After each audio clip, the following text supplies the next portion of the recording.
All right, good morning again and welcome to Wake Up Sierra Leone here on AWIV Television. In the show this morning, we shall continue the conversation on security matters ahead of the June 24th multi-tier elections and social media calls on Sierra Leoneans to wear black to demonstrate on Independence Day. And we shall also be speaking to the flag bearer of the Revolutionary United Front Party, Abdoulaye Sako, on his plans if voted as President of the Republic of Sierra Leone. Now, our quote for today says, "We cannot continue to rely only on our military in order to achieve the national security objectives that we have set. We have got to have a civilian national security force that is just as powerful, just as strong, just as well-funded, and it comes from Barack Obama, former President of the United States of America." And with that, we have to jump straight into our very first issue this morning that talks about security issues. But let me just quickly remind you that you have to be part of our conversations here. Share with us your thoughts. Ask your questions, drop them on the AYV Sierra Leone Facebook page. AYV News Facebook page, I beg your pardon, we'll find time to go through some of them. In the studio, we've been joined by Abdul Karim Will, who is the Director of Communications at the Office of National Security.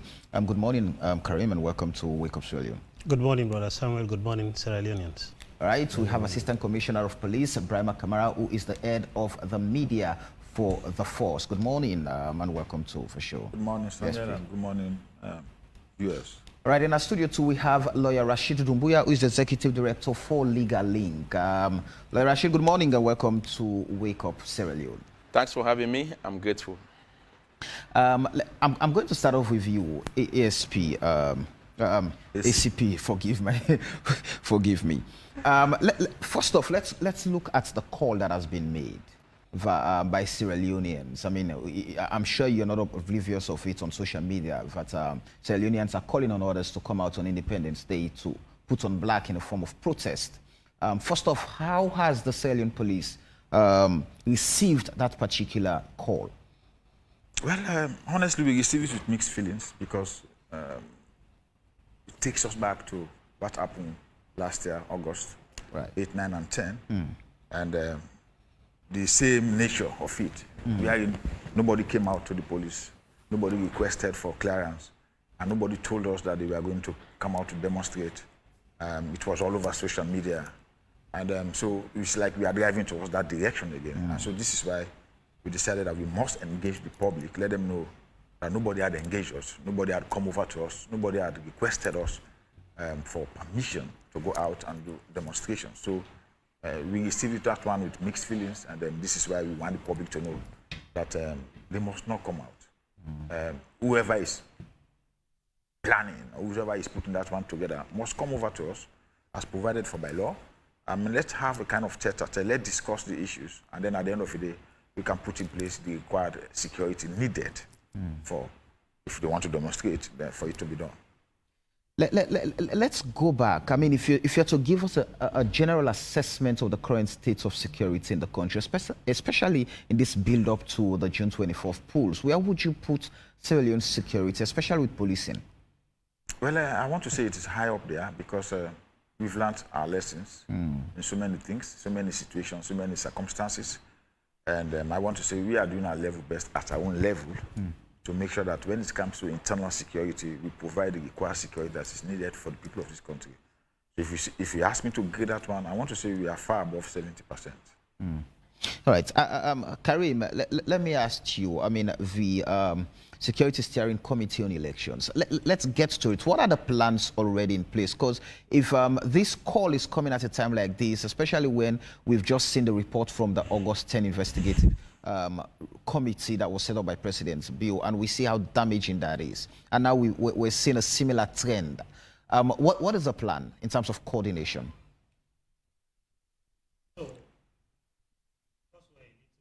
Over 2 months away from elections, our preoccupation as a sector is how we could get ourselves well prepared, fully prepared for the provision of security before, during, and after elections.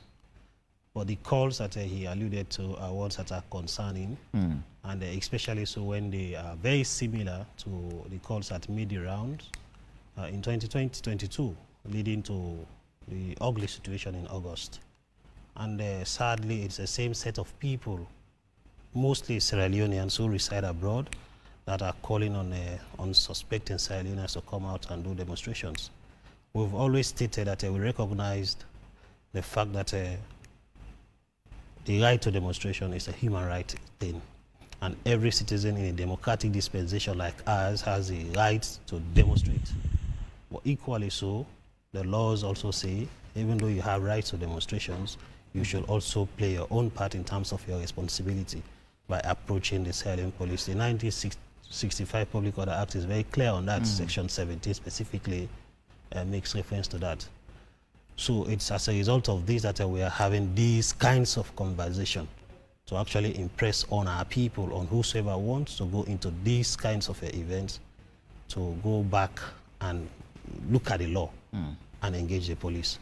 But on our part as a sector, under the auspices of the Integrated Election Security Planning Committee, a subcommittee of the National Security Council Coordinating Group, which was activated some 1 year, 6 months ago, we've been engaged in a whole lot of activities in relation to our preparation for the forthcoming election. So about 1 year, 6 months ago, we went around the whole country, all 16 electoral districts, to conduct a district mapping to scan and assess what the problems could be the potential stakeholders that we want to leverage on in terms of their experience, in terms of their support to the electoral process, and how we could all collectively be able to provide a much needed security, because the approach to our election security provision, like it has been before, we'll just heighten it, is to ensure that it is collaborative, it is integrated, it is cooperative. Can I quickly take both of you back to the calls for demonstrations? For many activists, I mean, they are on record for saying that it is very almost impossible for Vasilian police to grant permission for demonstrations. So long as it is anti-government protests or demonstrations, they've not been given permission to these guys to protest. So what they've done over time is that certain people, well, unscrupulous people, would then just jump to the street, influence others, and cause mayhem. Because and at the end of the day, nobody takes responsibility, because nobody has gone to the Sierra Leone police, because over time their experience, according to reports, when they've gone to the Sierra Leone police, they've always been rejected. You can start by having a bite. Yeah. ACP. You know, you always have to test the law. And people have been saying this one, but they've not been coming out to the police. They've not been coming over to the police to test the law. And then those who have been coming out, and then we now have to discuss with them, sit around the table, and then discuss the issues. So, like he alluded to, demonstrations are part of democracy. So if there is a law that says this is what you must do for you to do A, B, and C, well, the institutions that are there, you just have to make the best use of them. Let them come. Whoever is there, let them come. So don't say, this is what I'm hearing, or this is what they have said before. Let them come. Approach the police, we'll sit around the table, and then we'll have the discussions. And then it's like you taking responsibility for some other things, and I will have to take responsibility for some other things. But where you decide to just come out without having discussions with the police, how are we going to regulate traffic? Say, for example, Abacha Street, it's a crowded area, and then maybe your intention is to even use Abacha Street. How are you going to do that one? So this is why you now have to bring in the police. You now have to have the police on board, so that you do proper mapping, and you just try to strategize as best as possible, so that at the end of the day, normal life is not disrupted. Don't forget, there are people who go to work. There are people who go to school. There are people who go to their farms, and so on and so forth. People who go to do their businesses. So normal life should not be disrupted because you want to demonstrate. So this is why you engage the police, this is why you have discussions with the police, so that we all be part of the planning. So this is the situation. Have there been instances where people approached the Sierra Leone police for demonstrations and they've been turned down? Yes, we've had those instances. On what grounds? It's been very simple. They come, we discuss, and then we ask them, how many people are you going to have on the streets? How many people do you want to put on the streets? They will tell you, we don't know. Are you going to take responsibility for what they do on the street when you take them out? Say, no, I'm not going to take responsibility. I'm responsible for my very self. They should be responsible for themselves. So if you want to take people out there to go and demonstrate, and then you cannot take responsibility, you cannot even guarantee how many people are going to come out, then it means we cannot allow that one to happen. So these had been the areas we had some difficulties. So if they are sure of the people that are going to take on the street, to process the street of Freetown, to go wherever they want to go, and then at the end of the day, I'm sure we're going to make the adjustments to make things look better for all of us. Karim, you can have a bite on that.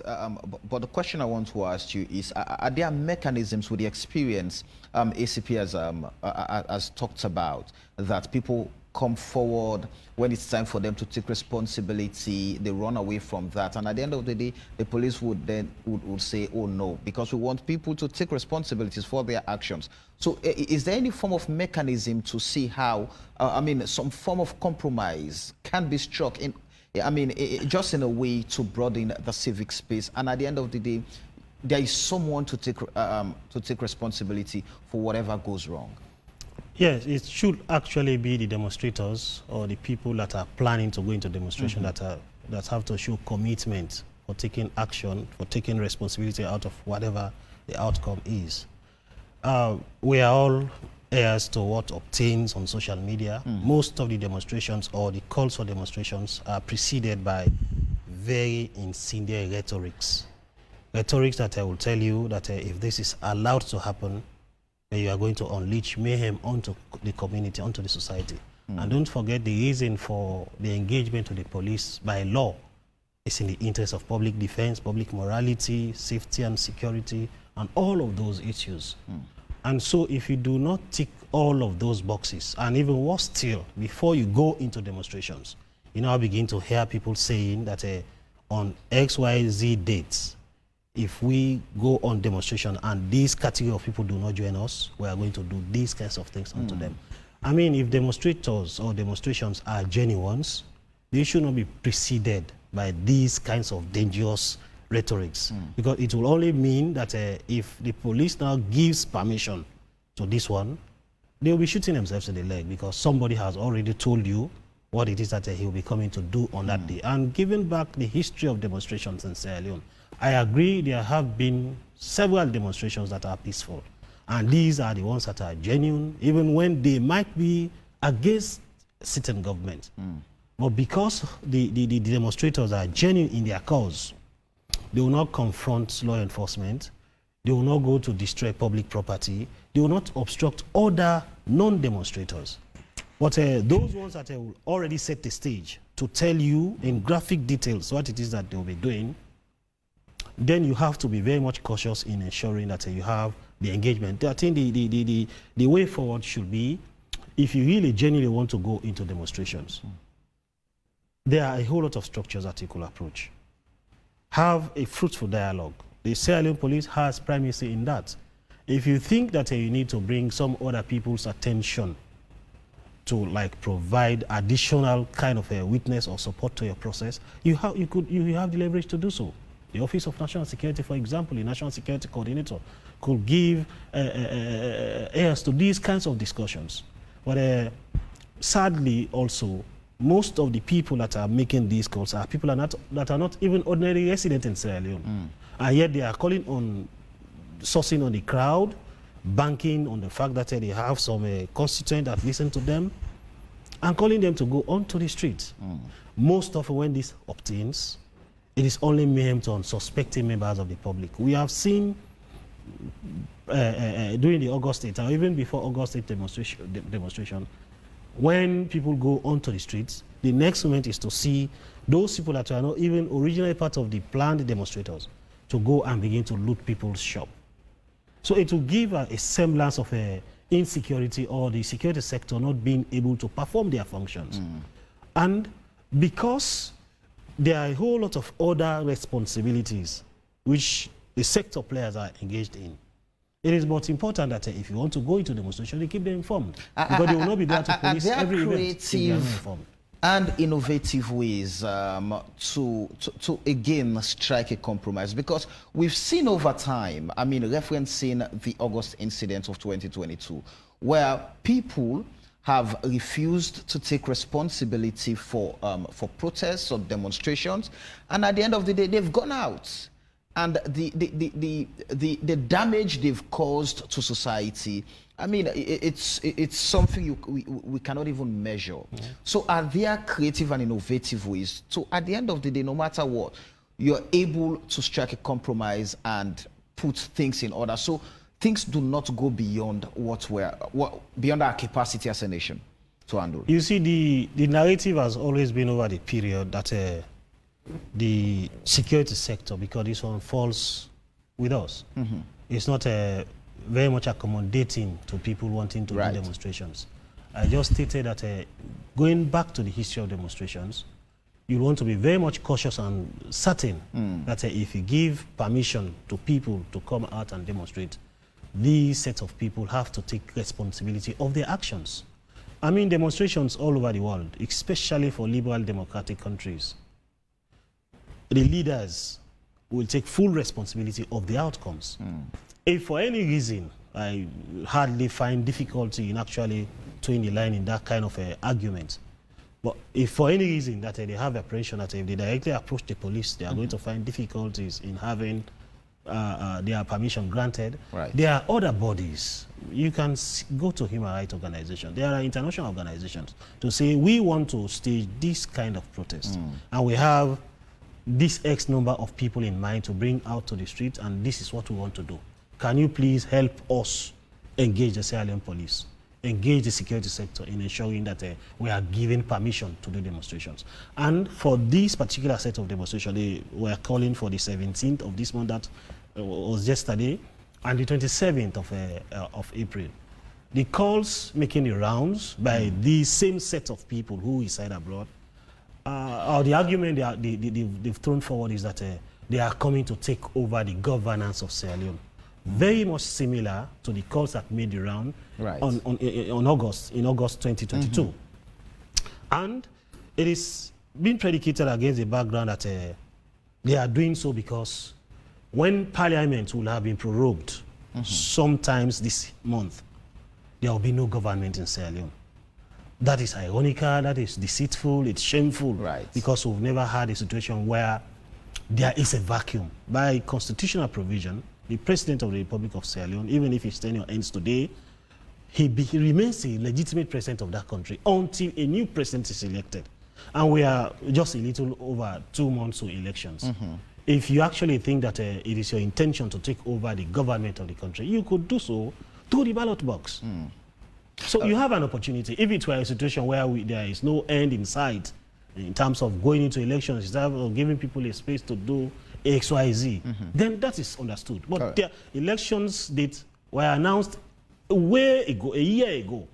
So if you actually believe in your strength, in your capacity to have the public or the electorate to resonate with your ideas, test that through the ballot box. Continue to stay with us. Let's quickly move over to our studio 2 where we have lawyer Rashid. Good morning again. I'm just quickly going back to the August incidents that took place last year. And with these calls coming in for a similar situation, and it appears the trend continues. These were the trends that preceded the August incidents. Lawyer Rashid, but what do you consider are the reasons why people just take to the streets? And the ACP here has confirmed that people have made attempts, but when it's time for them to take responsibility, they've not owned up, so they've never been given permission because they have to take responsibilities for whatever may go wrong when they're out there. What is really happening? Yes, thank you very much, AYV, for the invitation. I'm grateful, and I appreciate the discussion. It's timely to have a platform like this to discuss fairly with the security sector on issues of security and governance, especially as we approach the 2023 June elections. Yes, Legal Link has been very forthright in terms of looking at the security sector and its accompanied challenges, and of course providing recommendations regarding same. Let's be clear from the one that the importance of the security sector, particularly the police, in a democratic society cannot be overemphasized. Police are always needed to protect the lives and properties of citizens. They are there to maintain law and order. And nothing can be achieved in any democratic society without the involvement of the security sector. And that's why we have joined and we continue to join, forces with all meaningful Sierra Leoneans to condemn anyone that tries to kill them or hurt them or make them look insignificant in the nation. We cannot live in a peaceful society without the security sector. That is something everyone must understand and accept. Now, on the flip side, what perhaps are the challenges I see in my security sector daily is the fact that they must understand that they are policing or doing their work within the context of a democracy. And that is very key for the police, especially the police, to understand this. They are not doing their work in a context of an autocratic system of government. And in a democracy, the standards are high. There are higher expectations because rights have to be respected. Yes, because I just wanted you to put that for us into context, Yes. that they have to understand they are policing, under a democratic dispensation. Yes. So it means that they must understand and upheld the tenets of democracy. And fundamentally, they have to respect fundamental human rights to ensure that people enjoy, their rights in that context of democracy. So there are 4 key obligations that the state has in a democratic context. So 1, the state has a duty to protect. And so that is why the police is created, to ensure that the third parties don't infringe on the rights of people in a democratic society. The duty to respect. In other words, it means they must refrain from interfering in the enjoyment of the rights of citizens. The duty to fulfill, to create an enabling environment for citizens to enjoy institutions that will help to foster and make them fulfill their rights. The duty to promote, in other words, to create the awareness for citizens to understand their rights and be able to claim them when they are threatened or violated. So the state, through the police force, has so much to do in a democracy. And that is where we notice the challenge has been. How the police in the context of democracy has been very challenging. And this is not to say that it is peculiar to this government. Even in the past government. I wanted to ask, what are some of the instances you would want to cite? So, for example, now, it's a common practice for the police to always be apprehensive when people want to demonstrate. Right. And I have always said, as a human rights expert, that demonstration, peaceful demonstration, is integral in a democratic society. And so the Public Order Act should not and should never be used as a vanguard to suppress peaceful demonstrations or the right to peaceful assembly and associations. I agree there's a procedure to be followed, and that procedure should not also be misconstrued by the police to mean permission. It's simply saying notify. It's a notification requirement. And it's the police that has the duty to act speedily if they think that demonstration is not to be held. And now here is also what international law and regional law have supported. When you are notified, you must not go and limit the right.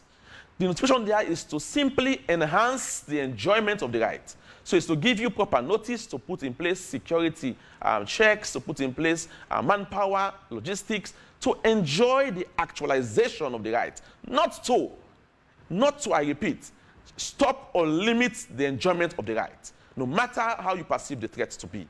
So the police has a duty. That's why they are paid. That's why we give them their taxpayers' money. They ought to support her to have all within their powers to enjoy, even if it means 2 parties requesting at the same time. They must be seen to orderly divert them, provide security, and they both enjoy their rights equally at the same time.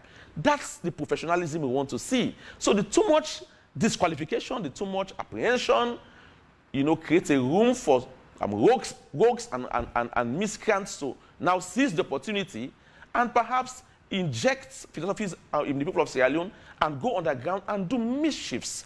So again, we are saying, when you suppress internal democratic tenets, you create inadvertently a situation where people will now go underground and miscreants will now seize the opportunity to carry out their mischievous deeds. What are the better ways that the police can actually handle issues like that? You just mentioned they should just bank on the 1965 Public Order Act. Yes. So what are the other ways, I mean, in a democratic society? Because, like you mentioned, and we've read in different reports that have been published, that when people are suppressed, then they have to find ways to express themselves. And it's always been in a violent manner. So what are the better ways in a democratic society that these issues can be handled so that the voices of Sierra Leoneans who want to express their grievance, their dissatisfaction are heard?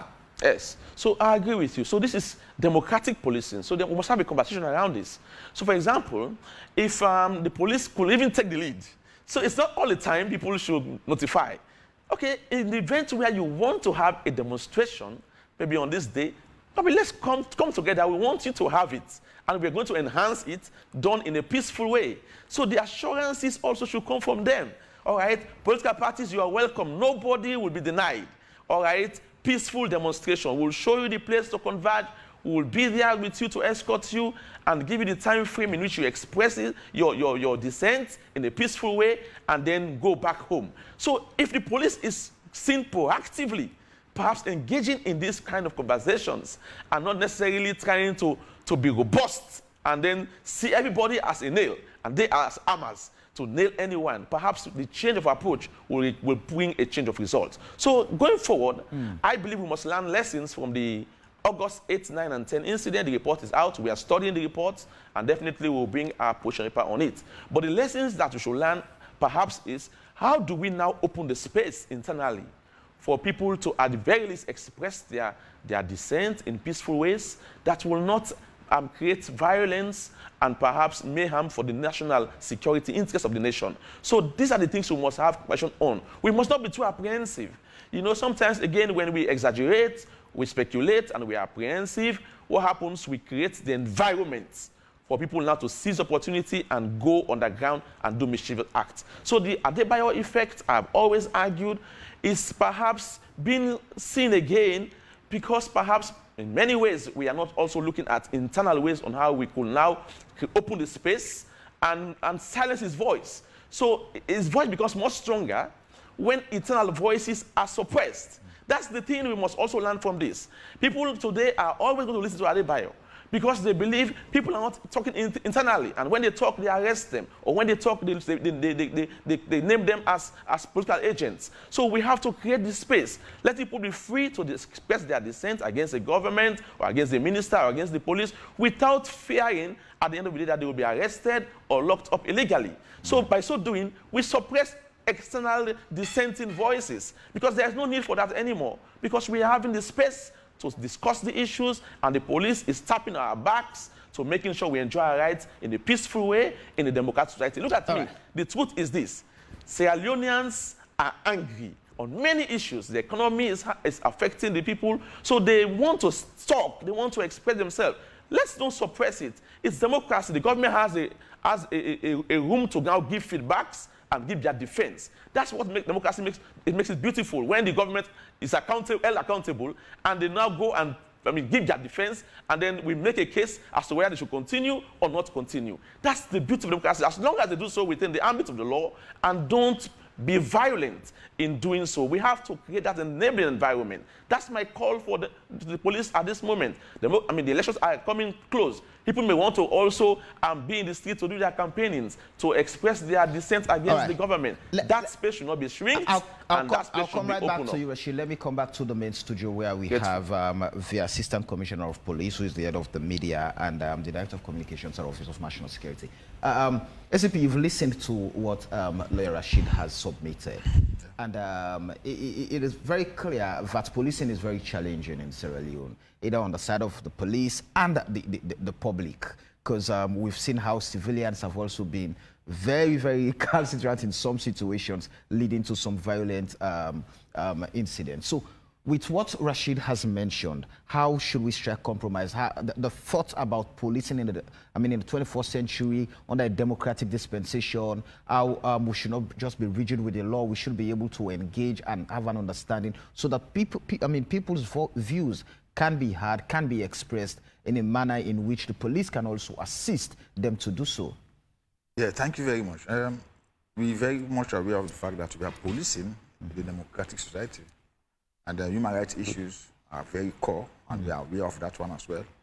But like he said, I mean, the whole thing is hinges around the fact that if you want to demonstrate, let it be peaceful. If it is not peaceful, and there are signs that those demonstrations are not going to be peaceful, you do not expect the police to fold their hands and then you allow you to come and destroy lives, destroy property. That's our mandate. That's our responsibility.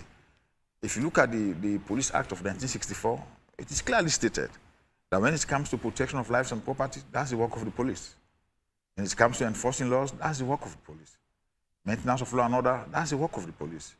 You know, prevention and detection of crime, that's the work of the police. And if we are not doing that one, and then something goes wrong, look at the report that came out. People said we didn't do enough.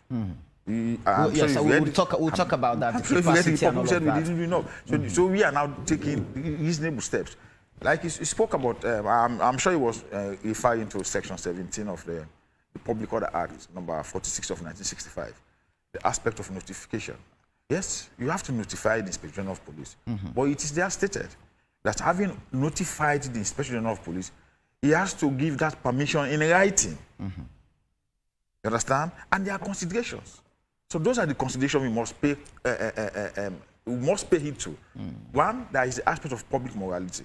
Yes, you've notified the IGP that you want to come out, you want to process, you want to protest, or you want to demonstrate. But we also have to look at the issues of public morality. We look at the issues of public safety. We look at the issues of public order. And then we look at the issues of defense. So those are the issues we have to go and discuss. But if you say you want to come out and then you want to disrupt the normal flow of traffic, you want to disrupt the normal flow of life, so what do you expect? You just expect the police to come in. So we are saying, I mean, let's leave those things we have been thinking about the police. If you want to demonstrate, you want to protest, come over to the police. Like to the police. Like last week, there was a demonstration. They even came as far up to the point of police headquarters. And I even spoke to them. We allow them to come out. Understand? So let's have the guarantee that it is going to be peaceful. And he kept alluding to that one, peaceful demonstration. So that's what we are looking for. Right. If it is peaceful, it's well and good. But if it is not peaceful, and then we fold our hands, then we are going to be held responsible for what happened. That can be said for planned protests. I mean, for these calls on social media and all of that, and on the different social media handles and platforms. But what's in a situation where that protest has to be, I mean, spontaneous? Say, for example, a group of employees at AYV now are dissatisfied or are angry, and I mean, we're here for some settlement, and at the end of the day, things didn't go well, and we just want to make our voices heard, and maybe we just want to protest and go along the streets, maybe down to some authorities to make some complaints. In those situations, what do the police do? We can still engage you. I'm sure there are always ringleaders. Last week we had the same scenario. Abacha Street. Never told us that we are going to do ABC. And all of a sudden, they were shouting all over the place. We didn't do anything sinister. We went there, we were able to put them under control. We spoke, we had some discussions with them. And then at the end of the day, the situation was like, it returned to normal. It was stable again. So those are the kinds of situations. If it is spontaneous, we have to police it. We have no alternative. We have to police it. But at the end of the day, a spontaneous protest or a demonstration, if that one goes the other way around, I mean, at the end of the day, after the demonstrations, we'll have to ask the ringleaders to come and account for their actions. But the aspect of accountability is also key when it comes to democracy. Right. So those are the situations, my brother. All right. Let me allow you to quickly have a bite on Rashid's submission. Just to further emphasize the fact that wielding the baton is a difficult thing altogether, especially in a developing country like ours, a post-war country, where in ideal situations, given the scenario that Rashid has painted, you'll have spontaneous demonstrations, right, or even well-organized demonstrations going without any let or hindrance. because those people that will be coming out to do the demonstrations will have a theme, and they will stick to that theme. They will not go about destroying public property. Trust me, even in the most civilized of nations, if people go on spontaneous demonstrations or organized ones and begin to destroy public property, the police are not going to sit idly by and allow that to happen, to continue. They will disperse the crowd. But if the demonstrations are peaceful, whether they are spontaneous, organized, notifying the police, and the police sit together and that kind of a thing, trust me, they are not going to have problems. Besides, there are a whole lot of discussions all over the place. Social media is awash with a whole lot of bloggers, people sending messages. Most of them, ones that are actually meant to foment trouble, nobody goes after those sets of people and arrest them, because it is recognized that people have the rights, they have freedom to expression and that kind of a thing. But let us face the reality. If we are now planning demonstrations, whether we want to make them spontaneous or we actually want to make them organized, but at the background, we've actually given an indication of plans that are meant to derail the entire peace in the country. You have to be a callous person that is in authority to allow that to happen, even if somebody were to come forward to ask for those sort of demonstrations. Prior to August 10, the message was on the 8th, 9th, and 10th. 8th, sits home. 9th, sits home. 10th, come and take over the government of the state.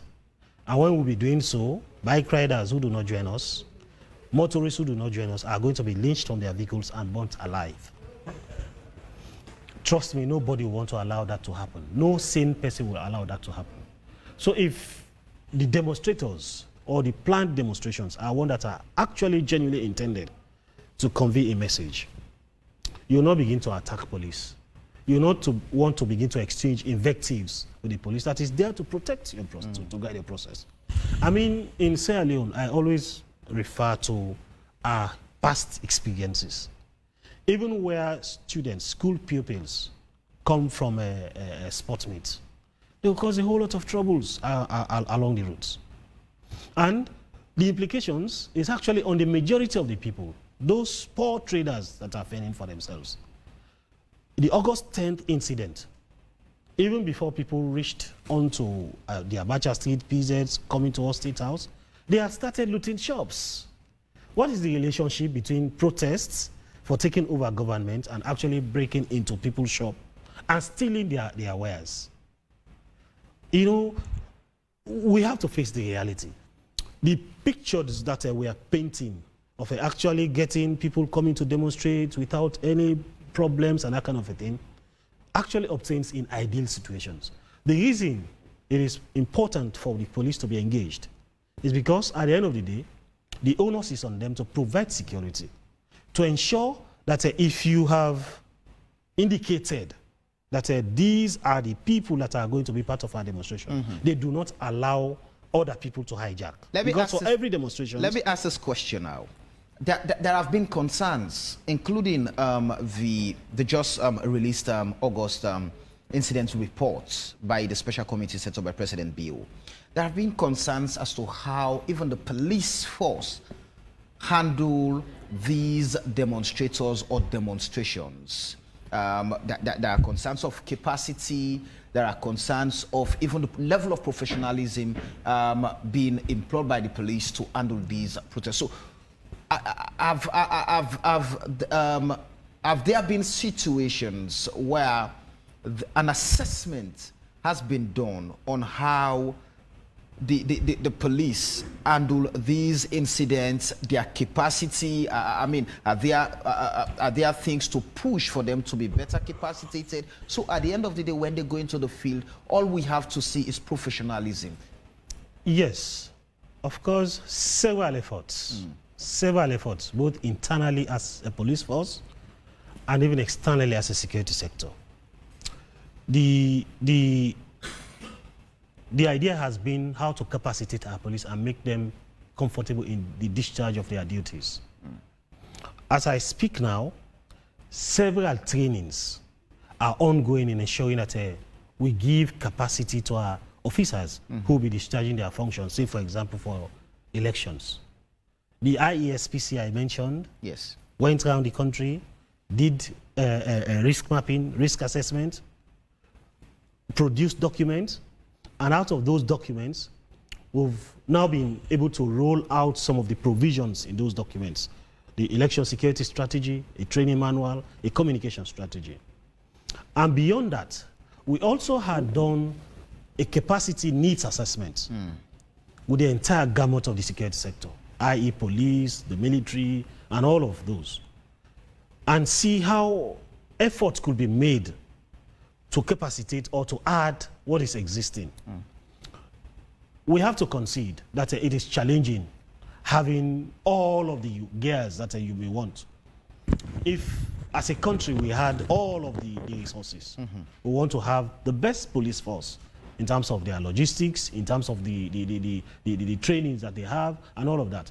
But what is within our capacity, what it is that we can give as a country, we give that, and we give that joyously. That is why we provide a lot of trainings across the board, all of the time, starting from the time a police officer is recruited at police training school. A lot of professionalism is being impacted on them. But don't forget that these are very big forces. You might have done your best in giving professionalism, in giving all of the training. It would also be dependent on the individual officer to be able to conduct him or herself in a way that is professional. That is why there are checks and balances. For those officers that err, there are structures to ensure that they are corrected. Let's have an insider perspective, ACP. You're not oblivious to the fact that for every demonstration you've been condemned, I mean, as a force, for the way you've handled those incidents or situations. What is really responsible for the way the force has carried itself in terms of responding to these situations over time? Well, it's because people don't know. Maybe they don't know how we operate. You know, there are levels of force. And maybe sometimes you start with polite request, and then you can move up to the last point. Say, for example, a police officer is gone down. Maybe people start looting shops, and then you expect the police to be there parading. Maybe like sometimes people say, when there is a fire incident, they don't understand. When the fire force, when they come around, they are there. By the time they are taking the equipment to do that, people say, oh, they are here parading. It's not like parade, they are doing a job. Understand? They are doing a job. So we cannot be there and then we allow things to happen. And then at the end of the day, you say, hey, police, they are not professional. But the fact of the matter is, people have been condemning because they do not know our mode of operations. So this is why, like for the subsisting issue, because of what happened in August 2022, and then we've started hearing the same thing. So this is why we are now coming out and letting the people know, because again, in public relations, when you fail to let the people know, people are going to form their own perception about things. So we don't want people to continue to form their own perception about things. So this is why we are letting them know that if you engage the police around the table, that one is simple and straightforward.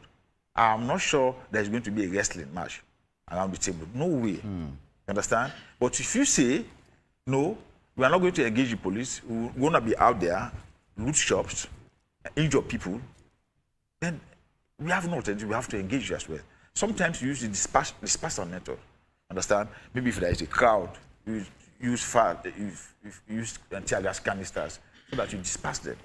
So some other times you can just try to keep them in a particular area and then allow for situations to get better, and then you give them a free passage. You understand?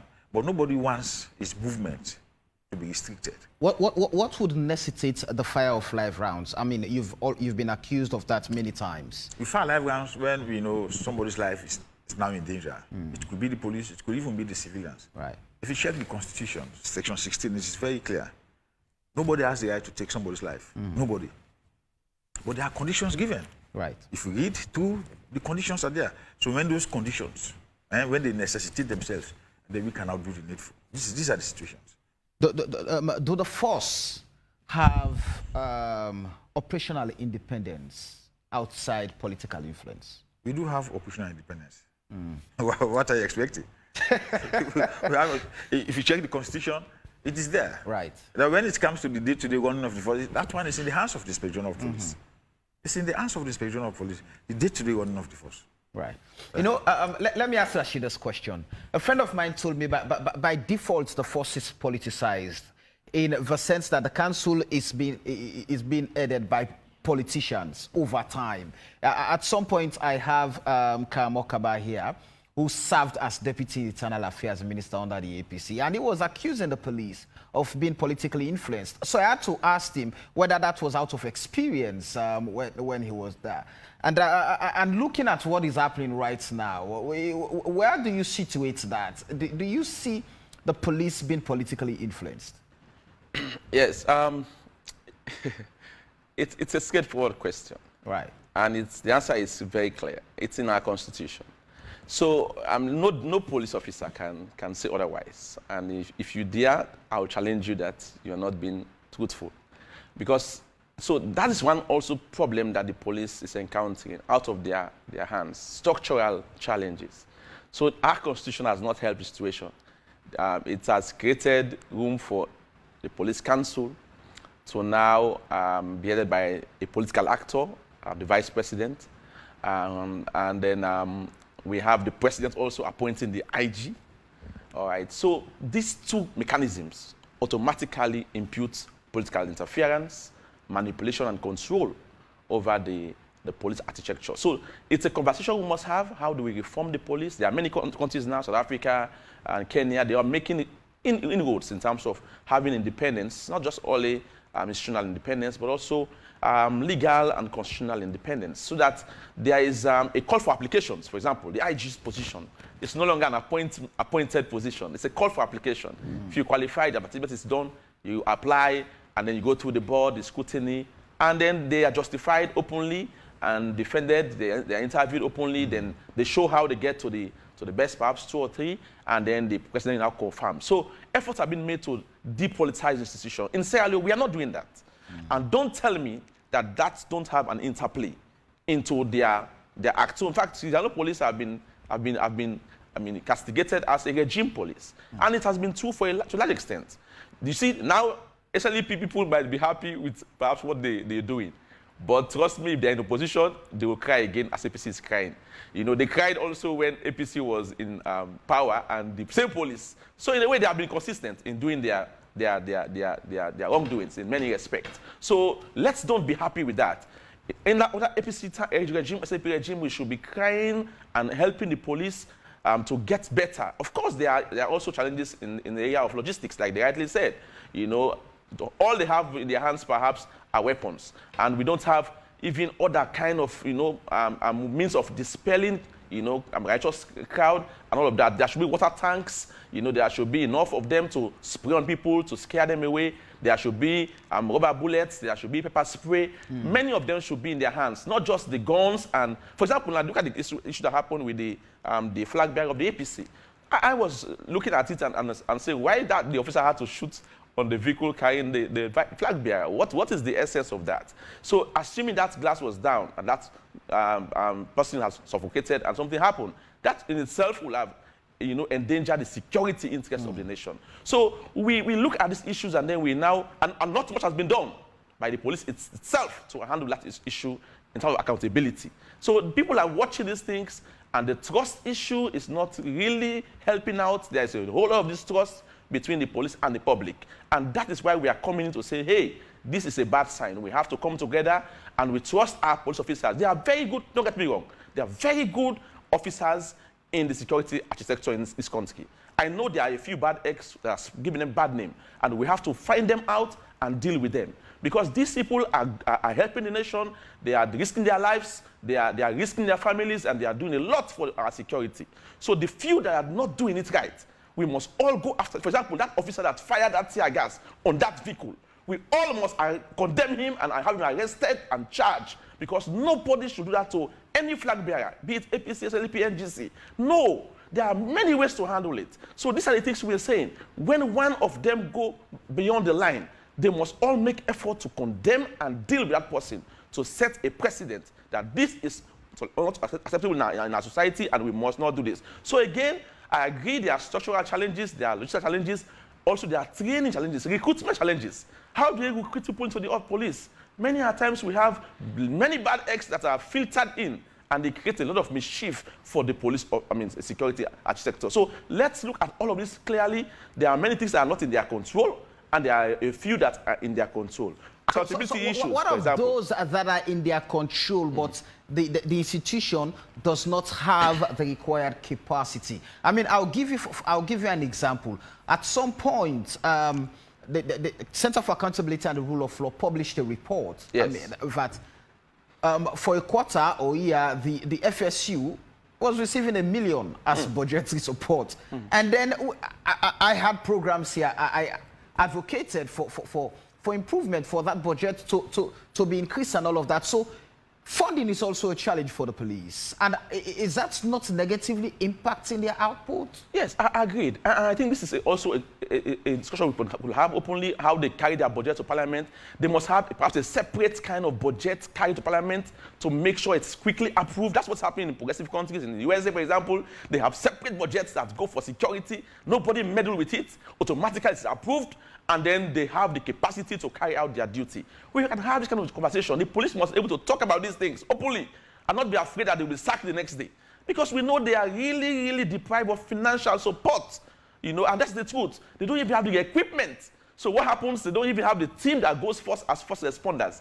All the people they send are people who have the guns and the tear gas and the ammunition. No, there must be a team of first responders.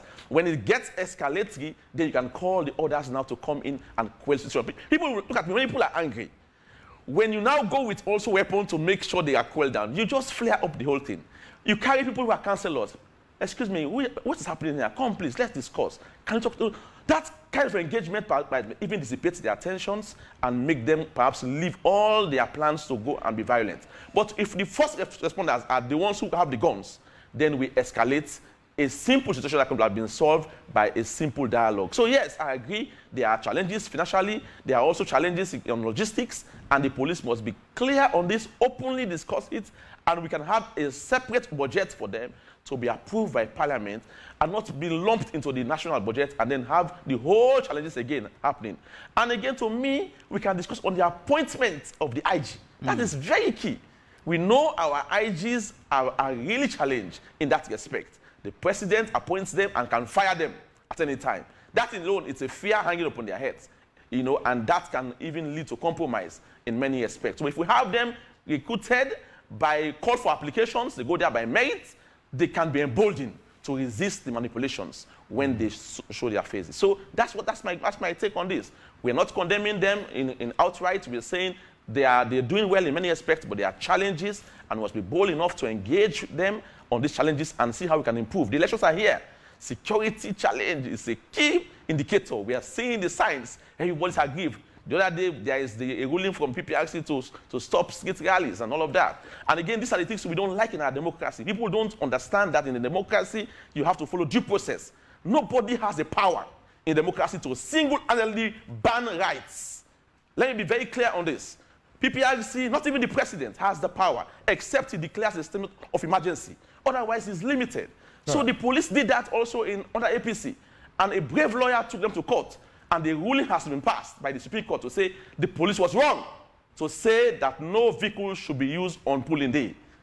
And now we are seeing a lawyer again in PPRC, unfortunately so, trying to ban people from exercising their rights. That's not how we behave in democracy. Go to the court, have the orders, and then you implement them. All right. Continue. Let me run through a few messages. I still have in the studio Abdul Karim Will from ONS, ACP, Brahma Kamara, Head of Police Media, with us in the main studio, and in our studio too, lawyer Rashid of Legal Link is still there with us. Let me run quickly through a few messages. Momo Vande is saying, Samuel, are you aware of what is presently trending on social media about the 27th of April 2023? They are planning another August 10. Sulaiman Kamara is saying, please, my brothers and sisters in Sierra Leone, don't allow anyone to incite you again to protest. We all see waiting happen August 10. Let it don't repeat itself.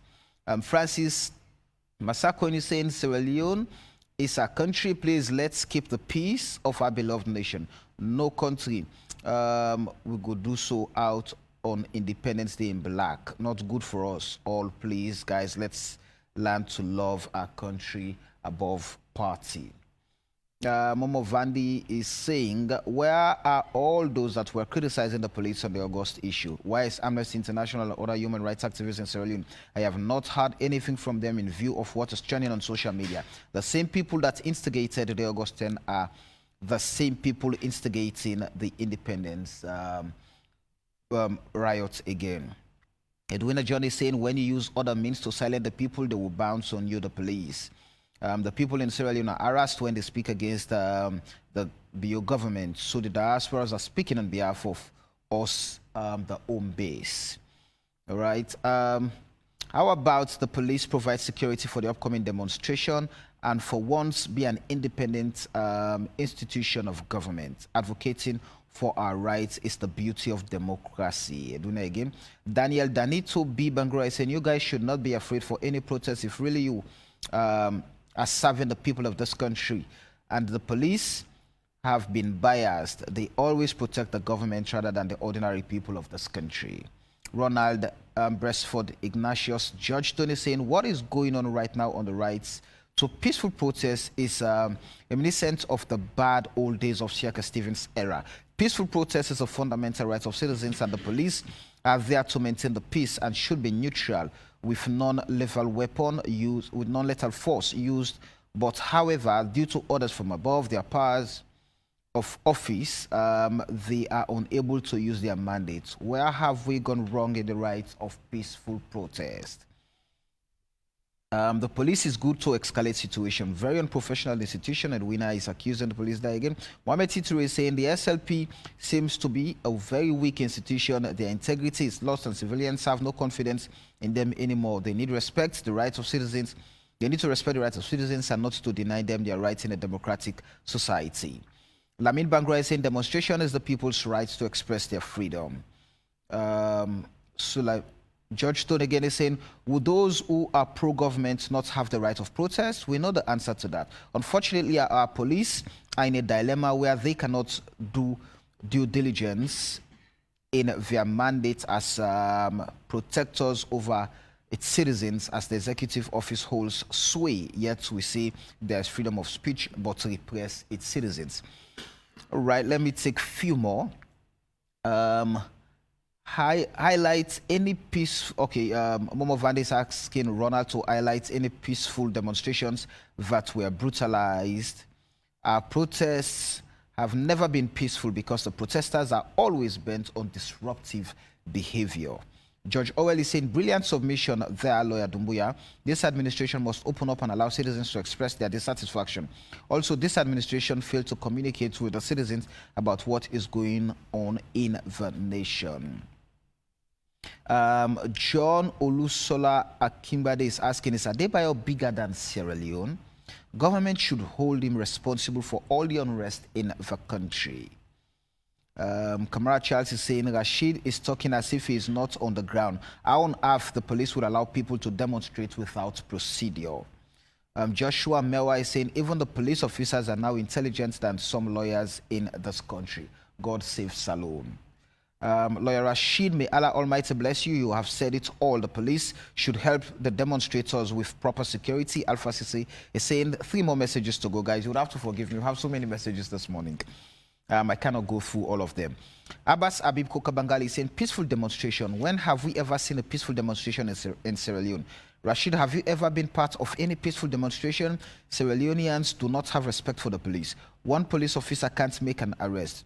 He will be badly beaten. There are certain people who listen to Adebayo. Majority of the people don't listen to Adebayo. If that was the case, August 10 would have been all over the country. So, Mr. Rashid, we know where the demonstrations or demonstrators are coming, those who are responsible for it. Good morning. Siseti Usman is saying the security forces need to make sure that politicians do not use them. If they do allow politicians to use them, then they themselves would suffer in the process or after the process. Let them remember that. Stephen Yale is saying, stop this talk. They have informed you about the 27th. They are coming again. What's your plan for the security of the state?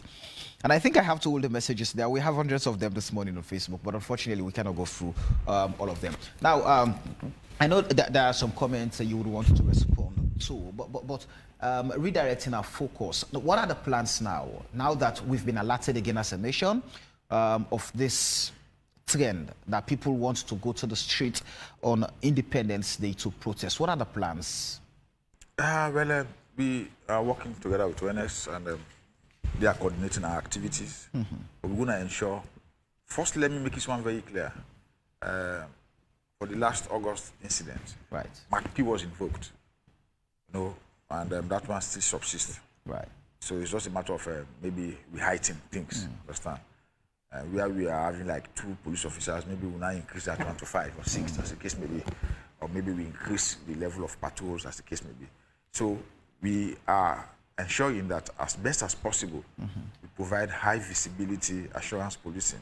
Right. You're going to see our posture like yesterday. I'm sure you were around Cotton Tree and some other areas. We were around all over the place.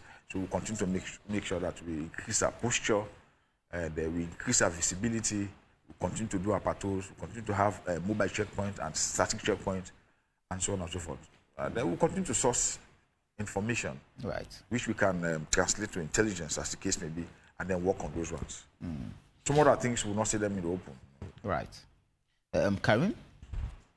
Yes, we want to express thanks and appreciation to the various texters.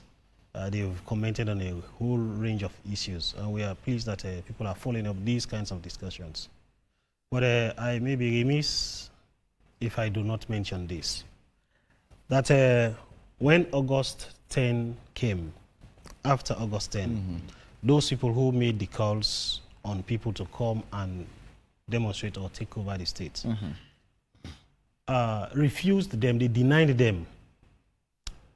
They refused taking responsibility of their incitements.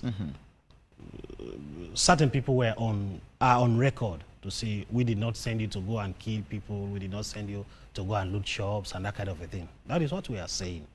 If you call on people to come out spontaneously in these kinds of illegal activities, there are going to be consequences, which led to the deaths of civilians, sadly, and police officers.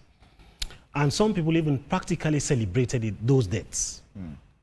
So this should serve as a lesson for all of us, that functioning within the framework of the law is a virtue.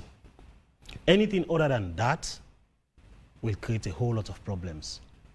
I want to appeal to Sierra Leoneans that come the 27th, go about your normal business. We have stated that we are not against people demonstrating.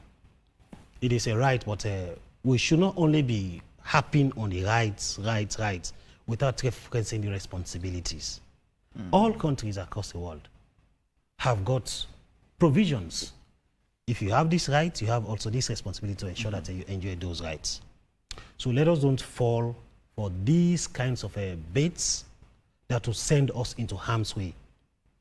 I mean, the reality is, demonstrations in Sierra Leone are ones that are always fraught with violence. And most often, even where the police is willingly providing security for the people, the people come and target them. You see miscreants now wanting to settle scores with other groupings. And because it is the responsibility of the police to provide for the safety and security of everybody, they will not sit idly by and allow that to happen.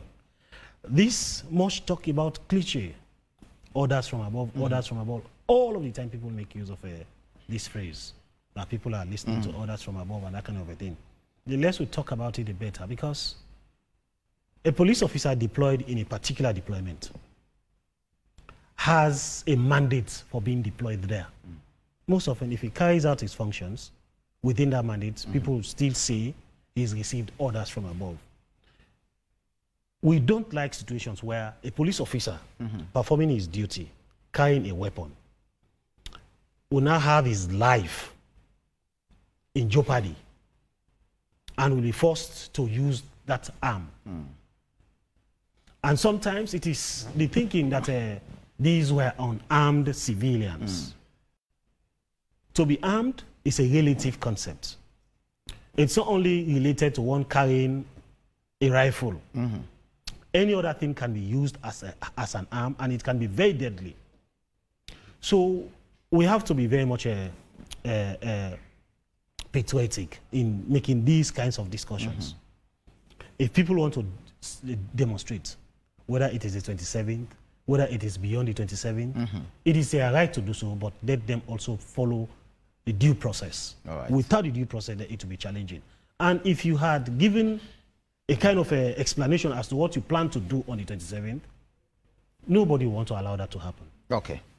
Rashid, quickly. Yes. So my last statements will be, first is to make it very clear that we are the middle keepers, we are the gatekeepers as civil society organizations.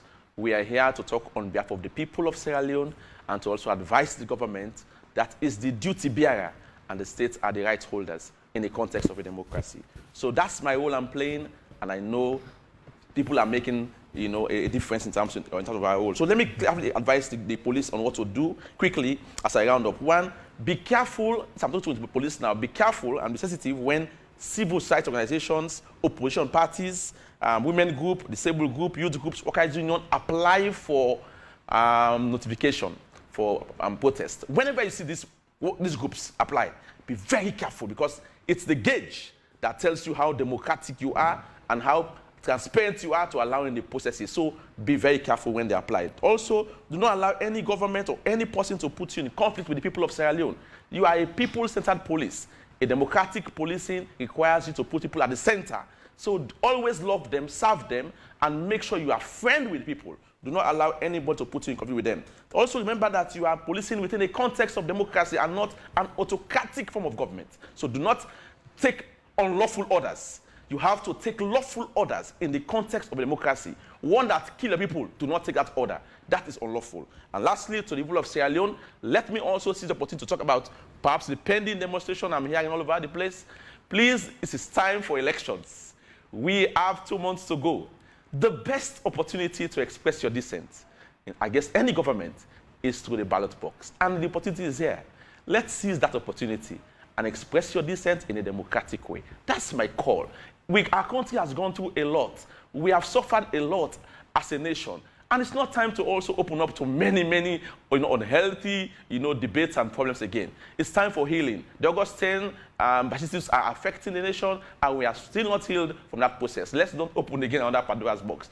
Let's use the election, which is 2 months or so away, to now express our dissent in a democratic way and ensure that Sierra Leone remains a peaceful and very progressive nation going forward. All right. Thank you very much, Rashid Doumbia, Executive Director, Legal Link. Thank you very much, ACP, the head of media for Sierra Leone Police Force, Brahma Kamara, and thank you very much, Abdul Karim Will, Director of Communications, Office of National Security. It's been a pleasure having all three of you here this morning, gentlemen, and I hope Sierra Leoneans have gotten the message to remain calm, be peaceful, and don't go out to protest on April 27th.